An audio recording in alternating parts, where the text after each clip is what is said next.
Olá, pessoal! Vocês hoje vão ver umas dicas de história. Eu soube que vocês têm matemática com vibração, não é? Hoje vocês vão ver história com animação. E tem uma frase que eu adoro, que eu amo, de Leandro Carnal. Ele diz assim: eu amo a história porque quero ser livre. A história é a base dessa liberdade. Então vamos ver algumas coisas que mais caem no vestibular. Passa aí, João, por favor. Questões do Segundo Reinado, ditadura militar, Era Vargas, patrimônio histórico-cultural, Brasil colônia, Nova República, Idade Média, civilizações clássicas. É fato cair nas provas de Enem. Então, daqui a pouco eu volto. Segura aí. Vocês sabem quem eram os voluntários da pátria na Guerra do Paraguai? Simplesmente os senhores de engenho, quando não queriam mandar seus filhos para a guerra, escolhiam alguns escravos e mandaram no lugar dos seus filhos. E diziam que eram voluntários da pátria, hein? Mas aí eles tinham uma promessa de que se vencessem a guerra, se saíssem vivos da guerra, ganhariam sua liberdade. Mas o que adiantava a liberdade? Se quando eles chegavam nas fazendas de onde eles tinham saído, viam sua própria mãe apanhando no tronco, sem a liberdade tão esperada. Já a gente vê a questão. De volta do Paraguai. Essa questão foi de 2019. Cheio de glória, coberto de louros, depois de ter derramado seu sangue em defesa da pátria e libertado um povo da escravidão, o voluntário volta ao seu país natal para ver sua mãe amarrada a um tronco horrível de realidade. Na charge que tem aqui, essa fotozinha aqui, identifica-se uma contradição no retorno da parte dos voluntários da prática, né, que lutaram na Guerra do Paraguai. E essa foto e esse texto evidencia o quê? Então temos aqui, né, a negação da cidadania aos familiares cativos, a concessão de alforria aos militares escravos, perseguição dos escravistas aos soldados negros, punição dos feitores aos recrutados compulsoriamente ou suspensão das indenizações aos proprietários prejudicados. Então, com certeza, a negação da cidadania aos familiares cativos, certo? Daqui a pouco a gente vai... Viva la Revolução! Viva la Revolução! Vocês sabem o que era a Operação Condor? A Operação Condor foi justamente pela segurança nacional que os países da América Latina se uniram para formarem várias ditaduras, fundarem várias ditaduras, para recuarem os revolucionários, os movimentos da esquerda. Então vamos ver essa questão já. Então, sobre a ditadura militar, uma das questões que caiu aqui no vestibular 2016 do Enem, diz o seguinte: a Operação Condor está diretamente vinculada das experiências históricas das ditaduras civil-militares que se disseminaram pelo Cone Sul entre as décadas de 1960 e 1980. Depois do Brasil e do Paraguai, foi a vez da Argentina, Bolívia, Uruguai, Chile e Argentina novamente em 1976. Em todos os casos, se instalaram ditaduras civis militares, em menor ou maior medida, com base da doutrina de segurança nacional. E tendo como principais características um anticomunismo militante, a identificação do inimigo interno, a imposição do papel político das Forças Armadas e a definição de fronteiras ideológicas. Então, levando-se em consideração esse texto, em que foi criada a referida operação, tinha como objetivo coordenar modificação de limites territoriais? Não. Sobrevivência de oficiais exilados? Também não. Interferência de potências mundiais? Também não. Mas repressão de ativistas oposicionistas, justamente recuar os movimentos esquerdistas certo? Esta seria a resposta correta. A luta dos trabalhadores, tanto no campo quanto na cidade, foi uma luta extremamente difícil, dura, árdua e longa.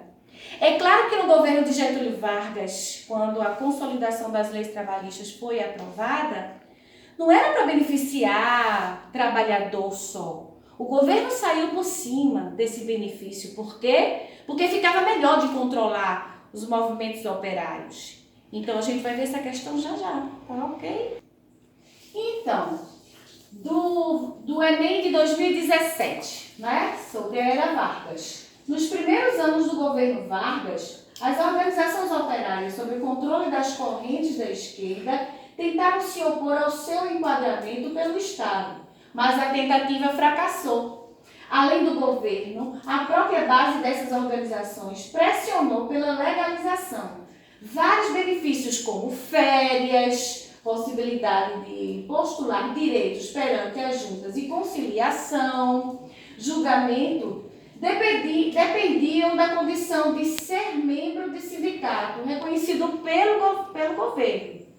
Então, nesse contexto histórico retratado pelo texto, a relação entre governo e movimento sindical foi caracterizada pelo reconhecimento de diferentes ideologias políticas? Claro que não.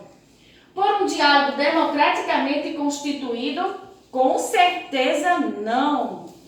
Pelas benesses sociais do getulismo? Ora, ele não era tão bonzinho assim, não é? Pela vinculação dos direitos trabalhistas à tutela do Estado? Isso sim. Como eu disse para vocês, ficava muito mais fácil controlar os sindicatos se o Estado estivesse à frente dessas leis. Ok? Bora para outra questão. Esse acarajé tá uma delícia. Vocês sabiam que o Brasil tem vários patrimônios históricos tombados? Então, um deles é o Tabuleiro da Baiana. O Tabuleiro da Baiana tem... Então, é uma relação entre a comida que ela faz, as entidades para a qual ela reza, a cor da roupa, tudo isso é um conjunto que faz esse patrimônio, certo? E tem muitas questões de vestibular do Enem que agora fala dos patrimônios culturais da humanidade, principalmente brasileiro. Vamos à questão então, veja só. Desde 2002, essa foi uma questão de 2014. Desde 2002, o Instituto do Patrimônio Histórico e Artístico Nacional, que é o IPHAN, tem registrado certos bens imateriais como patrimônio cultural do país. Entre as manifestações que já ganharam esses status está o ofício das baianas do acarajé. Enfatiza-se o ofício das baianas, não a receita do acarajé. Quando uma baiana prepara o acarajé, há uma série de códigos imperceptíveis para quem olha de fora. A cor da roupa, a amarra dos panos, os adereços mudam de acordo com o santo e com a hierarquia dela no candomblé. Oxalá, meu pai. O IPHAN conta que, registrando o ofício, esses e outros mundos ligados ao preparo do acarajé podem ser descortinados. Então, de acordo com o autor, o IPHAN evidencia a necessidade de se protegerem certas manifestações históricas para que continue existindo, destacando-se nesse caso a mistura de tradições africanas, indígenas, portuguesas no preparo do alimento por parte das cozinheiras baianas? Não nesse caso. Letra B. Relação com o sagrado no ato de preparar o alimento, sobressaindo-se o uso de símbolos e insígnias pelas cozinheiras? Nesse caso, que foi ressaltado aqui no texto, no contexto dessa questão, essa seria a resposta, certo? Utilizando certos ingredientes que se mostram cada vez mais raros de encontrar, não. Necessidade de preservação dos locais tradicionais de preparo do acarajé, não é. A Bahia é mais conhecida, mas ele pode ser feito em qualquer lugar do Brasil. Importância de se treinar as cozinhas a fim de resgatar o modo tradicional de preparo do acarajé, isso aí ela já vem no sangue, né? Uma mãe já é hereditária, a mãe já passa para a filha e assim por diante, esse conjunto aí da baiana do acarajé, tá certo? Vamos para a próxima. O encontro do velho mundo com o novo mundo não foi fácil. E os espanhóis, eles aproveitaram as rivalidades que já existiam entre as tribos mexicanas ou incas e passaram a conquistar dessa forma, usando a própria rivalidade deles para essa conquista, certo? Então eu estou aqui em Machu Picchu, está fazendo um frio terrível, mas eu vou voltar lá para o estúdio para fazer essa questão com vocês. O encontro do novo mundo com o velho mundo, o que é que aconteceu? Vamos lá? Sobre o Brasil colônia, muitas questões vão cair. Uma que eu peguei aqui de 2018 do Enem diz assim: o encontro entre o velho e o novo mundo, que a descoberta de Colombo tornou possível, é de um tipo muito particular, é uma guerra ou a conquista, como se dizia então. E o mistério continua, o resultado do combate. Por que a vitória fulgurante se os habitantes da América eram tão superiores em números aos adversários e lutaram no próprio solo? Se nos limitarmos à conquista do México, a mais espetacular, já que a civilização mexicana é a mais brilhante do mundo pré-colombiano, como explicar que Cortés, liderando centenas de homens, tenha conseguido tomar o reino de Montezuma, que dispõe de centenas de milhares de guerreiros? Então, nesse contexto da conquista, conforme a análise apresentada no texto, uma estratégia para superar as disparidades levantadas foi a implantar as missões cristãs entre as comunidades submetidas. Foi dessa forma que eles fizeram a conquista? Não. B. Utilizar a superioridade física dos mercenários africanos? Não, porque os africanos não estavam entrando agora nessa história. Eram europeus e os nativos da América. C. Explorar as rivalidades existentes entre os povos nativos? Sim. Eles faziam amizade com uns e aproveitavam para dar armas, cavalos que eles não conheciam, né, arma de fogo, para conquistar esses rivais e trazê-los como escravos. E é claro, nunca descansaram da procura do metal precioso. Né? Letra D. Introduzir vetores para a disseminação de doenças epidêmicas. Vocês poderiam até marcar essa, né? Mas nesse caso aqui a gente está falando da conquista e não das consequências, certo? Comprar terras para o enfraquecimento das teocracias autóctones. Não. Eles não iam negociar a compra de terra com Montezuma. Claro que eles iam tomar a força, certo? Então, até a próxima questão. Vocês sabem que na Idade Média a igreja dominava tudo, né? Um espaço como esse não só tinha um castelo, a catedral, como também o comércio.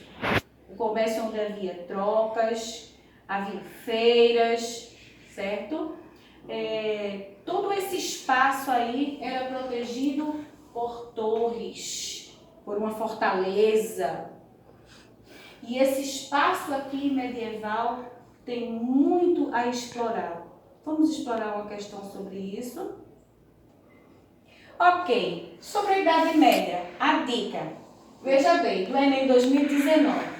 A cidade medieval é, antes de mais nada, uma sociedade da abundância, concentrada num pequeno espaço, em meio a vastas regiões pouco povoadas. Em seguida, é um lugar de produção, de trocas, onde articulam artesanato, comércio, sustentados por uma economia monetária. É também o centro de um sistema de valores particular, do qual emerge a prática laboriosa e criativa do trabalho, o gosto pelo negócio e pelo dinheiro, a inclinação para o luxo, o senso da beleza. É ainda um sistema de organização de um espaço fechado, com muralhas, onde se penetra por portas e se caminha por ruas e praças e que é guarnecido por torres. No texto, o espaço descrito se caracteriza pela associação entre a ampliação das atividades urbanas e a emancipação do poder hegemônico da realeza? Não. A aceitação das práticas usuárias dos religiosos? Já tinha essas práticas. A independência da produção alimentar dos campos? Também não. A superação do ordenamento corporativo dos ofícios? Ora, isso já fazia parte também, se tinha um artesão lá. Então, das atividades urbanas e da permanência dos elementos arquitetônicos de proteção.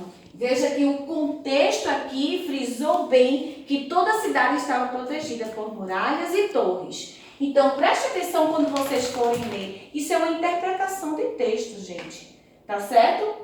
Então, a resposta seria a letra E. Vamos à próxima. As leis surgiram na antiguidade clássica. Grécia, Roma. A Grécia com a democracia e Roma com o direito. O direito romano, desde da Grécia, o direito romano prezava pelas leis. As leis davam igualdade entre todos. Então, vamos ver essa questão, certo? Sem cortar. Agora, compreende-se assim o alcance de uma reivindicação que surge desde o renascimento da cidade na Grécia Antiga, a redação das leis. Ao escrevê-las, não se faz mais que assegurar-lhe permanência e fixidez. As leis tornam-se o bem comum, regra geral, suscetível de ser aplicada a todos da mesma maneira. Olha a dica, todos da mesma maneira, né? Então, para o autor, a reivindicação atendida na Grécia Antiga, ainda vigente no mundo contemporâneo, buscava garantir o seguinte princípio da isonomia, que seria a igualdade de tratamento aos cidadãos. Da transparência, nem tanto, não é? Porque aqui frisa mesmo a igualdade aplicada a todos. Então, isonomia significa igualdade para todos, né? A tripartição dos poderes ainda não. Aí a gente só vai ver depois das ideias iluministas de Montesquieu, a tripartição dos poderes. A equiparação, vocês podiam, né, ficar aí balançado. Equiparação, que se equiparar, igualar, igualdade de gênero. Mas não se trata de igualdade entre homens e mulheres. Até porque mesmo com essas leis aqui de igualdade, as mulheres ainda ficavam de fora. Lembra? Mulheres, escravos e estrangeiros ficavam de fora. A elegibilidade, permissão para a candidatura aos cargos públicos, isso aí na luta dos plebeus, né, foi se conseguindo essa colocação nos cargos dos plebeus e a participação maior política. Então aqui, de acordo com o texto que a gente leu, isonomia seria a resposta, certo? E vamos para a última, já já eu volto. Hoje nós estamos passando por uma pandemia e o que mais nós queremos é o direito a uma vacina. Esse direito vem para todos.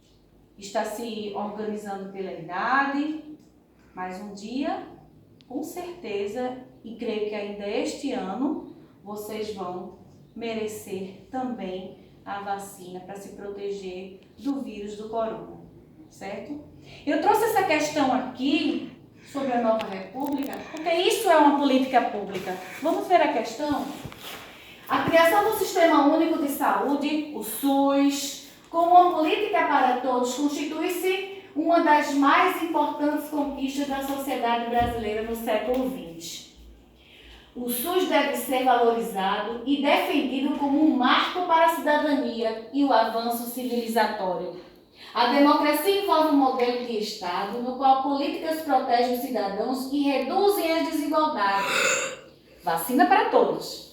O SUS é uma diretriz que fortalece a cidadania e contribui para assegurar o exercício de direitos, o pluralismo político e o bem-estar como valores de uma sociedade fraterna, pluralista e sem preconceitos, conforme prevê a Constituição Federal de 1988.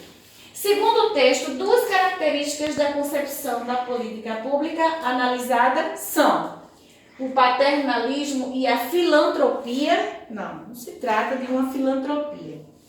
Letra B, liberalismo e meritocracia. O SUS ele foi criado para atender uma isonomia, né? Uma igualdade democrática. Letra C, o universalismo e o igualitarismo, com certeza. Com o SUS, a vacina chega para todos. Estou fazendo propaganda, hein? Não é a favor, é contra o governo Bolsonaro, né?